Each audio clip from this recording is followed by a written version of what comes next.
अस्सलामुअलैकुम रहमतुल्लाहि व बरकातुहू। अल ख़ातिम गिफ्ट सेंटर की तरफ से ये नई सीनरी अल्हम्दुलिल्लाह तैयार हो चुकी है। असहाब पैगंबर से मोहब्बत का ये एक इजहार का तरीका था जो अल्हम्दुलिल्लाह जिसको हम बनाने में कामयाब हो चुके हैं। इस सीनरी दीवार से लटकाने वाली का साइज़ 2.5 फुट लंबाई और 1.5 फुट चौड़ाई है।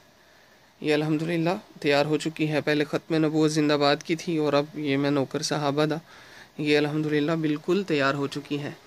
इसके अंदर टोटली हाथ की मेहनत है जो बहुत ज़्यादा मेहनत करने के बाद ये अल्हम्दुलिल्लाह तैयार की गई है।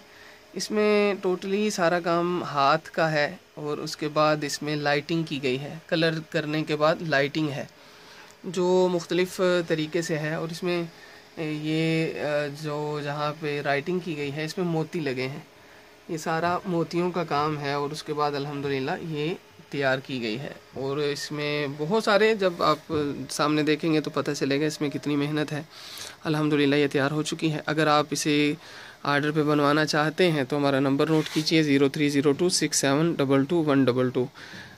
याद रहे कि इस सीनरियों से हासिल होने वाली रकम जो है वो अल ख़ातिम पब्लिक स्कूल में पढ़ने वाले यतीम गरीब मिस्कीन बच्चों की तालीमी कफ़ालत में इस्तेमाल की जाती है। जज़ाकल्लाहु खैर। अस्सलामु अलैकुम वरहमतुल्लाहि वबरकातुहू।